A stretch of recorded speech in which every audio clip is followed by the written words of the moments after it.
Merhaba. Yeni bir video ile yine karşınızdayım ve yeniden konumuz Suriye. Suriye'de maalesef içeride çok olumsuz gelişmeler var. Bu gelişmeler azınlıklara karşı saldırıların gittikçe arttığıyla ilgili. Dışarıda da gelişmeler var. Onları da konuşacağız ve bir de El Şara'nın 3 gün önce Türkiye'de A Haber kanalıyla yaptığı röportajda çarpıtmalarla ilgili birkaç örnek de vereceğim. Çünkü onların da önemli olduğunu ya da Türkiye'deki kamuoyunun bunun bilmesinin önemli olduğunu düşünüyorum. Bir daha her zaman olduğu gibi yeniden hatırlatayım. Kanala abone olmayanlar lütfen abone olun. Videonun içeriğini beğendiyseniz beğenme tuşuna basmayı unutmayın ve ayrıca lütfen videoyu arkadaşlarınızla ve sosyal medya hesaplarınızda paylaşın. Önce A Haber kanalının El Şara'la yaptığı röportaja gelelim. Bu röportajda tabii ki bu röportaj yani canlı olarak verildi ve ya da orada tercümesi Türkçe verildi ve Arapça konuşma çok böyle alçak sesle duyuluyordu. Orada El Şara'nın açıklamaları aslında A Haber'in yayın politikasına göre çevrildi. Nasıl bir örnek vereceksek tabii ki A Haber SDG kullanmıyor, SDG terminini YPG PKK olarak kullanıyor. Orada çevirmeyi yapan, Arapçadan Türkçe'ye çeviren aslında El Şara'nın da SDG dediğinde sanki YPG PKK diyor gibi çevirmede YPG PKK demeye başladı. İşte YPG PKK yalnızca bizim çağrımıza cevap vermedi silah bırakmak için. Ama aslında o SDG cevap vermedi diyordu. Ayrıca birçok çarpıtma vardı. Yani burada önemli olan tabii ki A Haber'in yayın politikası çerçevesinde istediği gibi bu terminleri kullanabilir ama galiba orada tercümeyi yapan kişi belki de profesyonel bir tercüman olmadığı için bu çeviriyi A Haber politikası çerçevesinde yaptı ve orada El Şara çok zor durumda bıraktı. Çünkü El Şara PKK ile ilgili tek söylediği şey aslında Suriye'den Türkiye'yi tehdit eden ve Türkiye'nin İstanbul, Ankara ve başka şehirleri olmak üzere patlamalar yapanların Suriye'de yeri yok dedi. Ama hiçbir zaman PKK terimini kullanmadı. İşte PKK ile müzakere yapıyoruz ya da PKK silahını bırakmıyor ya da PKK ile bir çözüme ulaşmak istiyoruz demedi. Ama dediğim gibi işte orada çevirmede A Haber'in politikası gereği El Şara SDG dediğinde çeviren de her zaman YPG PKK diyerek orada çarpıttı ve Arap medyasını bir soruna neden oldu. Çünkü Arap medyası da aynı çeviriyi aslında YPG PKK olarak Türkçeden çevirerek haberi öyle verdi. Ama sonradan ortaya çıktı ki dediğim gibi orada bir çarpıtma ya da bir niteliksizlik ya da profesyonel olmayan bir çevirmenin sebep olduğu bir sorun yaşandı. Şimdi içeride ne oluyor? 3 gündür Homs'da işte yeni iktidar diyelim ya da işte geçici hükümet diyelim artık anayasal bir çerçevede oturmadığı için her ülke ya da her medya kuruluşu kendine göre bir termin kullanıyor.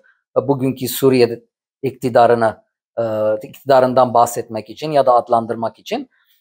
Bir işte askeri güvenlik operasyonu düzenledi Homs'ta ve bu operasyonun başlığı işte Homs'ta eski rejimin adamlarını takip ederek onları tutuklamaktı. 3 gün sürdü bu operasyon ama bu operasyonda çok büyük aslında bir güvenlik operasyondan da çok ya da güvenlik operasyondan başka bir Alevi ya da Alevi ve Şii avına dönüştü ve operasyon bittiğinde gelen haberler aslında çok kötüydü. Bazı kaynaklara göre 47 kişi, bazı kaynaklara göre de 54 kişi öldürüldü. Birçok video yayınlandı, insanlara işkence yapıldı ve orada tek konuşulan şey aslında mezhepsel. Yani işte Alevilere küfür ederek gençlere işkence yapıldı, Şiilere küfür edilerek gençlere işkence yapılma videoları sosyal medyada düştü ve insanlarda tabii ki büyük bir öfke yarattı. Bugün Homus'ta birçok gösteri oldu. İnsanlar protesto yaptılar. Tartus'ta gösteriler oldu. Laskiye'de gösteriler oldu. Şimdi tüm bunlar olduğunda Facebook'ta, Suriye'de daha yaygın olan Facebook olduğu için Facebook'ta bir haber düştü. Haber şey diyordu, işte silahlı gruplar ya da HTŞ'ye bağlı ya da yeni iktidara bağlı ya da geçici hükümete bağlı silahlı yapılanmalar sahil şehirlerinden çekiliyorlar. Bu haber çok dolaştı sosyal medyada çünkü hakikaten orada bir çekilme vardı ama çarpıtırarak ya da işte bazen insanların umut ettiğini yazarak diyelim. Orada işte bir uluslararası anlaşma olduğunu, Homus'taki saldırılar sebebiyle uluslararası baskılar olduğunu ve Suriye'nin işte geçici hükümetinin üzerine baskılar sebep neticesinde geçici hükümet de militanlarını Alevi bölgelerden çekme kararı aldı. Haberler o kadar dolaştı ki, o kadar şişirdi ki aslında hatta dünya medyasına bile düştü, konu oldu. Bazı sosyal medya hesapları daha da öne giderek aslında işte bir Rusya-Batı anlaşmasıyla Maher Esad'ın yeniden dönüp, yani Beşar Esad'ın kardeşi Maher Esad'ın yeniden dönüp Suriye'ye dönüp sahil bölgelerinin kontrolü ele geçireceği konuşuldu. Tabii ki bu haberler nasıl çıktı? Özbeklerden oluşan bir güç vardı ki Ceple'nin dağlık kırsalında, Alevi bölgesi olan dağlık kırsalında yerleşiyordu. Bu Özbek milis grubu çok sorun yaratıyordu. Orada çok sorunlar çıkartıyordu. Çünkü yani çok radikal İslamcılardan oluşan bir gruptu ve bildiğiniz gibi yani radikal İslamcılar Alevileri Nuseyri olarak murtet görürler. Yani kafir görürler. Bu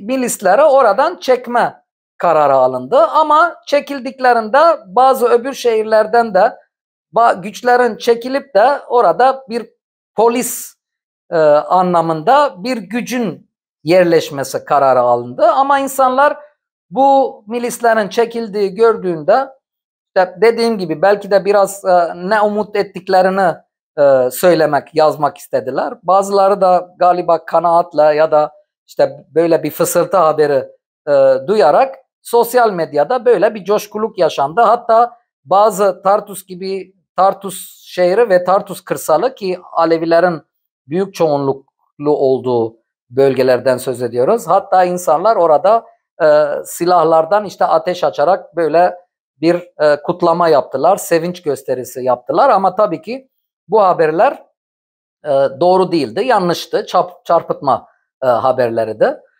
Başka bir sebep daha da vardı bu çarpıtma haberlerin bu kadar yayılmasına. O da Suudi Arabistan Dışişleri Bakanı'nın önce Lübnan'ı sonra Şam'ı ziyaret ederek El Shara'la ve El Shara'nın Dışişleri Bakanı Şiben ile görüşmesiydi. Yani insanlar bu Suudi Arabistan'ın ziyaretini o çekilmeyle bağladılar. İşte Humus'ta katliamlar oldu, insanlar öldürüldü. Dediğim gibi 47 ya 53 arasında, 54 arasında.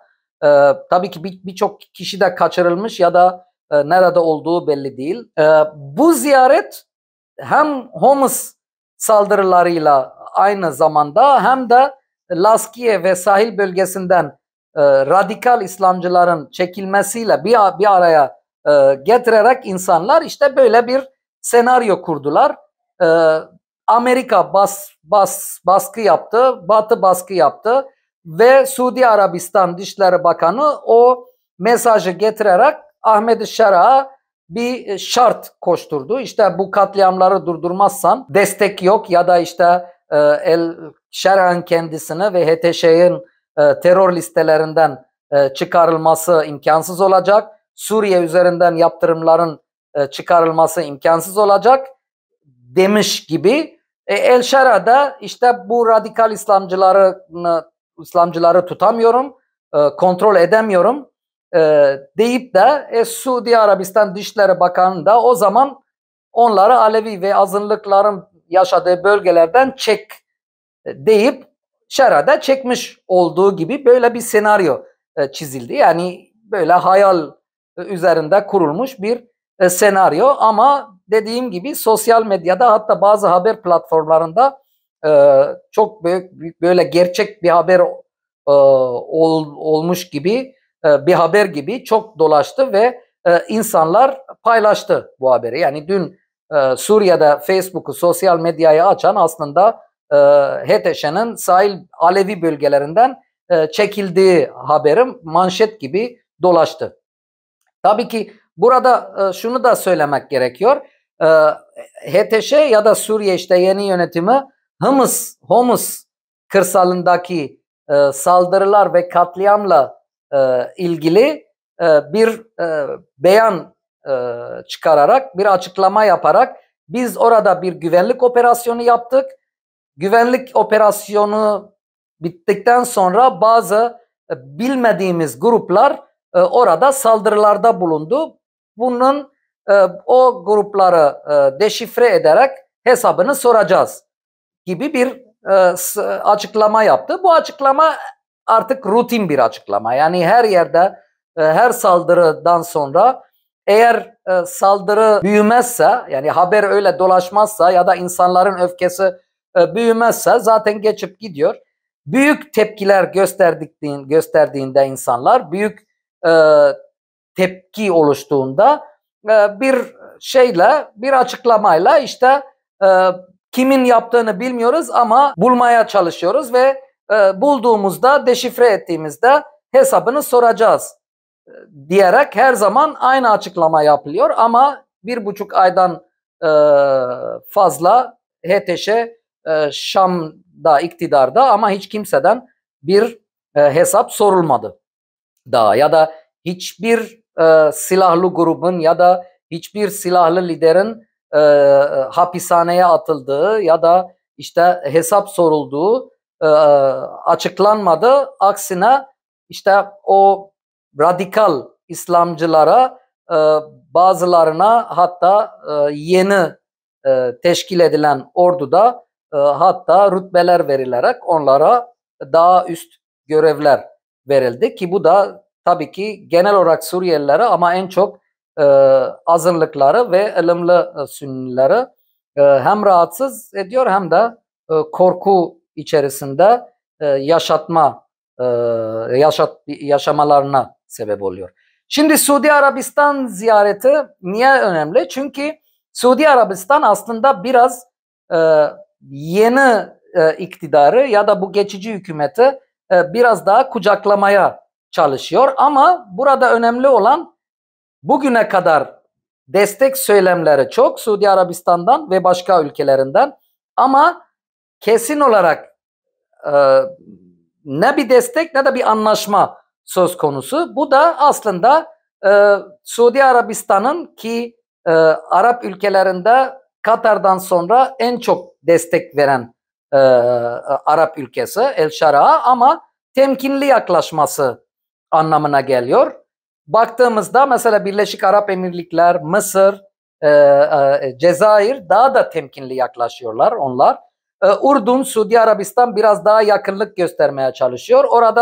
Orada da zihinlerinde olan ya da kendi vizyonları, kendi stratejileri aslında Beşar Esad dönemindeki hatayı yeniden yapmayalım. O hata neydi? İşte Beşar Esad'ı yalnız bırakarak onu İran'ın kucağına itmiş olduk. Şimdi de El Şara'yı yalnız bırakarak onu Türkiye'nin kucağına itmeyelim anlamında Suudi Arabistan diplomatik olarak böyle daha aktif görünüyor. Ürdün de daha aktif görünüyor ve 13.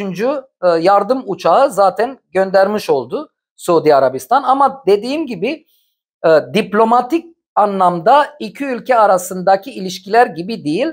Şimdilik bölge ülkelere daha temkinli yaklaşıyorlar. Belki de Trump'ın ne diyeceğini bekliyorlar. Belki de işte El Shaara'n ve hükümetinin terör listesinden çıkmasını bekliyorlar. Biraz da El Shaara'n içeride ve dışarıda nasıl adımlar atacağını bekliyorlar. Yarın başka bir videoyla daha çok bu uluslararası Suriye ve bölge ülkelere denklemi biraz daha açarak onu da konuşuruz. Bugünlük bu kadar. İzlediğiniz için çok teşekkür ederim.